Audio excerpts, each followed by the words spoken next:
Bareilly range के DIG Ajay Sahni आज शाहजहांपुर पहुंचे। यहाँ वार्षिक निरीक्षण करने पहुंचे थे। इस दौरान उन्होंने पुलिस अधीक्षक कार्यालय, पुलिस लाइन और 2 थानों का निरीक्षण किया। डीआईजी ने पुलिस अधिकारियों को कानून व्यवस्था को और बेहतर बनाने के निर्देश दिए। इस दौरान उन्होंने कहा कि पूरे जोन में महिला बीट दस्ता का गठन किया गया है। पुलिस का ये विशेष महिला दस्ता फोन के जरिए बीट से अपराधियों का डाटा इकट्ठा करेगी और उसकी निगरानी जानकारी इकट्ठा करेगी। डीआईजी अजय साहनी ने कहा कि पंचायत चुनाव नजदीक है, जिसके चलते खुफिया तंत्र और पुलिस व्यवस्था को और चाक-चौबंद किया जा रहा है।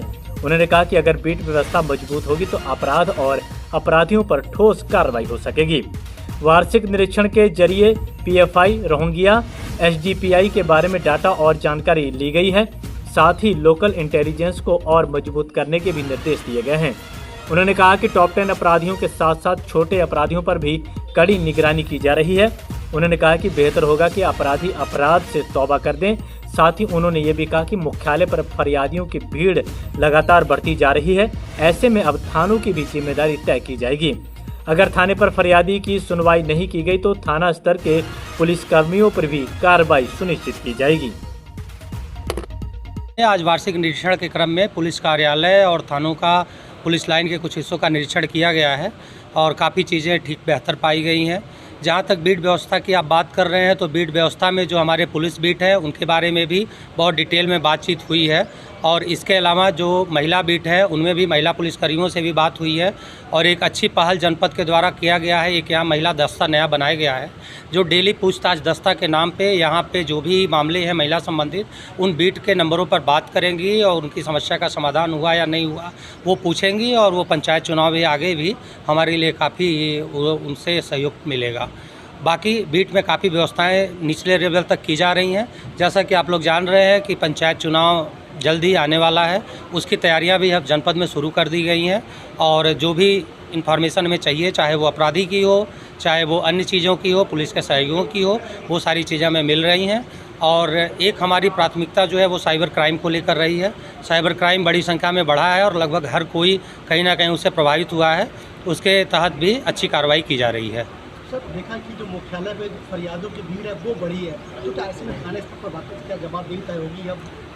जी, निश्चित रूप से इस बारे में हम लोगों ने बात की है और ये मुख्यमंत्री जी का भी और डीजीपी महोदय का भी निर्देश है कि जो भी फरियादी है उसको थाने स्तर पर सुना जाए, उसकी समस्या का उचित निस्तारण किया जाए ताकि वो संतुष्ट हो। तो ऐसे मामले चिन्हित किए जा रहे हैं। कुछ लोग ऐसे हैं जो रूटीन में हर जगह जाते हैं एप्लीकेशन लेके, उनको भी चिन्हित करके उनसे बातचीत करके उनकी काउंसलिंग की जाएगी। और इसके अलावा अगर निचले स्तर पर किसी की कार्रवाई नहीं हो रही है और कोई जेन्युइन समस्या से परेशान होकर ऊपर आ रहा है तो उस मामले में जो हमारे निचले स्तर के कर्मचारी हैं उन पर भी कार्रवाई सुनिश्चित की जाएगी। जी, आज ये वार्षिक निरीक्षण किया गया है। पुलिस कार्यालय है, बड़े बाबू ब्रांच है, अकाउंट ब्रांच है, एलआईयू का है, रोहिंग्या है जनपद में अगर तो उनकी क्या स्थिति है, एसडीपीआई, पीएफआई, इन सबों के बारे में, लोकल इंटेलिजेंस के बारे में, अकाउंटिंग के बारे में, इन सभी शाखाओं का, डीसीआरबी, एससीआरबी, रिक्रूट्स बहुत सारे ज़िले में आपके आने वाले हैं, उनके व्यवस्थाएं क्या हैं, इन सभी चीज़ों का निरीक्षण किया गया है। जिले के टॉप 10 अपराधियों पर किस तरीके से कार्रवाई होगी? संदेश अपराधियों के लिए? जी, निश्चित रूप से जो भी टॉप 10 अपराधी हैं और इसके अलावा जो टॉप 10 नहीं भी अपराधी हैं सभी के खिलाफ अभियान चलाया जाएगा। लगातार अभियान चल रहा है।